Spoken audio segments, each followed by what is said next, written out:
Assalamualaikum warahmatullahi wabarakatuh. Kami dari kelompok 4 akan membahas mengenai Project Cost Management. Sebelumnya, saya perkenalkan anggota saya. Yang pertama ada Ermufid F, NPM 580. Kemudian ada saya sendiri, Farusmai Bewansan dengan NPM 535. Kemudian teman saya lagi yang bernama Togi V Pandiangan, NPM 569. Oke, baik, kita langsung masuk aja ke materinya. Jadi di sini kita akan membahas mengenai pengertian dulu. Jadi apa sih Project Cost Management itu? Jadi Project Cost Management atau biasa disebut dengan manajemen biaya adalah sebuah metode yang menggunakan teknologi untuk mengukur biaya dan produktivitas melalui siklus hidup penuh proyek tingkat perusahaan. Jadi pengertiannya secara umum dan secara sederhana seperti itu. Oke, lanjut. Selanjutnya di sini kita akan membahas mengenai input dan tools and tekniknya. Jadi di plan cost management itu untuk inputnya, yang pertama itu berisi mengenai project management plan. Jadi di sini tuh isinya itu info-info yang digunakan untuk mengembangkan cost planning. Selanjutnya ada project charter. Jadi di sini isinya mengenai rekapitulasi keuangan dan persyaratan persetujuan proyek. Selanjutnya ada enterprise environmental factors. Jadi isinya itu mengenai faktor dari lingkungan yang mempengaruhi cost planning. Selanjutnya yang terakhir ada organization process asset. Jadi isinya membahas mengenai aset-aset organisasi yang mungkin saja bisa digunakan baik itu berupa peralatan maupun pengalaman. Selanjutnya di plan cost management ini kita akan membahas mengenai tools dan tekniknya. Jadi yang pertama itu ada expert judgment, itu mengenai penilaian tentang pengambilan keputusan. Kemudian ada analytical technique. Jadi kita menganalisa rencana pembuatan proyek, dapat dipilih secara strategi pendanaan proyek, apakah itu nanti self-funding atau funding with equality atau funding with debt. Selanjutnya kita mengadakan meeting. Jadi meeting ini diadakan supaya planning meeting ini dapat mengembangkan cost planning yang di awal. Oke, lanjut. Selanjutnya kita membahas mengenai outputnya. Yang pertama ada cost management plan. Jadi di sini kita menggambarkan dan mendeskripsikan bagaimana project cost akan direncanakan dan dikendalikan. Jadi kita mulai dari kiri. Yang pertama itu kita mendevelop dulu. Kita membuat project charternya, kita membuat project management plan-nya, kita membuat organization-nya itu yang di input tadi kita masukkan ke proses project cost management-nya. Kemudian di situ nanti kita akan menganalisa, kita akan memilah-milah aktivitas, kemudian kita mensequence aktivitasnya lagi. Kemudian selama prosesnya itu berjalan, kita akan mengidentifikasi resikonya. Kita ke kanan, kita mengidentifikasi resikonya, kemudian kita menganalisa resikonya lagi. Oke, lanjut. Kemudian kita membahas mengenai estimate cost. Jadi kita estimasi biayanya. Di inputnya itu yang pertama ada human resource management. Jadi membahas mengenai rencana pengelolaan sumber daya manusia, mengatur mengenai perkiraan jumlah kepegawaian, tarif personil, berupa gaji, dan skill masing-masing personilnya. Kemudian yang kedua ada project schedule. Itu berisi mengenai informasi tentang sumber daya apa yang kita perlukan, kemudian kapan kita perlukan, dan untuk berapa lama kita perlukan. Kemudian ada risk register. Jadi di sini membahas mengenai identifikasi setiap resiko, penyebab resiko, dan dampak yang akan terjadi pada proyek dan bagaimana menanganinya. Kemudian di estimate cost yang kedua kita membahas mengenai tools dan tekniknya. Jadi yang pertama ada analogous estimating. Jadi di sini kita mengestimasi biaya dengan biaya dari proyek lain yang mirip. Jadi kita mengira-ngira.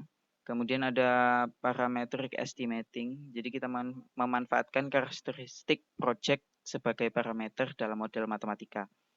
Kemudian yang ketiga ada bottom up estimating. Jadi kita mengestimasi berdasarkan setiap paket kerja terkecil dan menjumlahkan seluruhnya hingga diperoleh biaya total dari sebuah proyek. Kemudian yang keempat, kita membahas mengenai cost of quality. Jadi kita di sini menggambarkan semua biaya yang berkaitan dengan kualitas yang sesuai dengan persyaratan proyek. Kemudian yang kelima ada group decision making techniques. Jadi di sini membahas mengenai pendekatan berbasis tim. Jadi untuk melibatkan anggota tim agar meningkatkan akurasi dan perkiraan dan komitmen. Selanjutnya di estimate cost. Oh, lanjutan dari tools dan teknik, sorry. Jadi yang keenam ada 3-point estimating, yaitu program evaluasi dan review teknik, atau biasa disingkat PERT. Kemudian kita menggunakan 3 perkiraan untuk mengidentifikasi berbagai perkiraan biaya. Yang pertama ada most likely, atau CM. Kemudian ada optimistic, atau CO. Kemudian ada pessimistic, atau CP.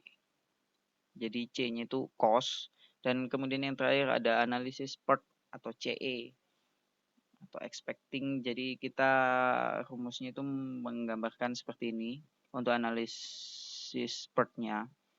Jadi CE sama dengan CO plus 4CM plus CP dibagi 6. Kemudian untuk rumus triangularnya, analisis triangularnya yaitu CE, yaitu PERT-nya.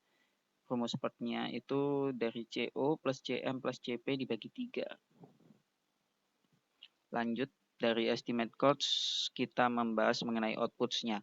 Yang pertama itu ada activity cost estimates. Jadi di sini membahas mengenai penilaian kuantitatif tentang berapa banyak sumber daya yang diperlukan untuk pelaksanaan. Kemudian ada basic of estimates. Jadi di sini membahas mengenai rincian pendukung atau dasar untuk perkiraan biaya. Selanjutnya yang ketiga ada project documents updates. Jadi di sini membahas mengenai mempengaruhi dokumen proyek apapun yang dipengaruhi oleh biaya-biaya atau informasi yang diperoleh. Lanjut, kita selanjutnya membahas mengenai determine budget. Jadi di sini untuk inputnya determine budget, yang pertama ada activity cost estimate. Jadi kita memperkirakan tentang berapa banyak daftar kegiatan yang dikenakan biaya. Kemudian ada research calendars. Jadi berisi mengenai informasi tentang sumber daya yang dikerahkan untuk proyek ini dan kapan tersedianya. Kemudian ada agreements.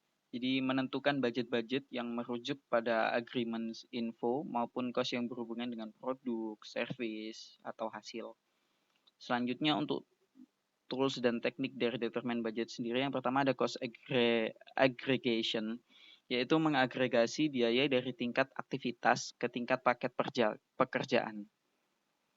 Kemudian ada historical relationship, yaitu membahas mengenai hubungan historis antar kegiatan tertentu, apa biayanya dapat membantu menentukan biaya yang lebih akurat juga. Jadi menganalisa dengan proyek yang hampir mirip. Kemudian ada funding limit reconciliation, yaitu pengeluaran yang direncanakan tidak pernah melebihi dana yang direncanakan di awal. Jadi istilahnya memang budgetnya itu segitu, ya kita memang harus pengeluaran yang direncanakan memang segitu, tidak boleh melebihi dana di awal.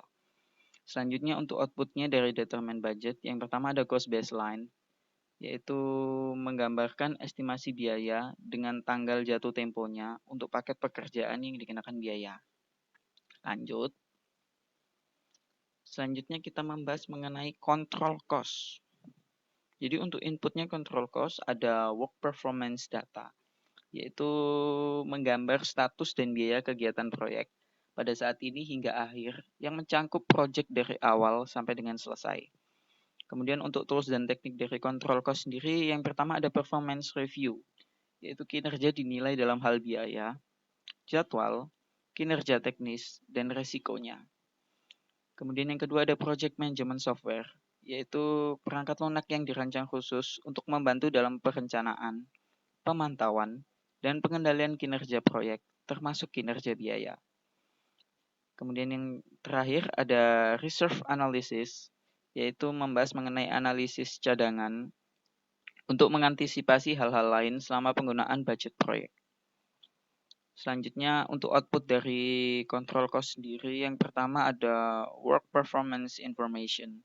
Jadi menunjukkan bagaimana kegiatan proyek yang benar-benar berkembang dalam kaitannya dengan anggaran yang direncanakan dan jadwalnya. Kemudian yang kedua ada cost forecast, yaitu perubahan pada biaya dasar yang telah disetujui. Jadi jumlah ini umumnya direvisi hanya dalam menanggapi perubahan lingkup tergantung kondisi. Kemudian ada change request, yaitu adanya perubahan cost performance atau komponen lain dari rencana manajemen proyek. Kemudian yang keempat ada project document updates. Jadi ada pembaruan dokumen biaya proyek untuk mendapatkan hasil yang lebih akurat dalam pelaksanaan proyek. Kemudian yang terakhir ada organization process asset updates, yaitu memperbarui aset proses organisasi agar proyek tetap berjalan dengan lancar. Oke, itu saja yang dapat kelompok kami sampaikan mengenai cost management proyek. Terima kasih buat teman-teman yang udah mendengarkan. Mudah-mudahan teman-teman bisa menambah wawasan dengan presentasi dari kelompok kami. Bila ada salah kata, kami mohon maaf. Wassalamualaikum warahmatullahi wabarakatuh.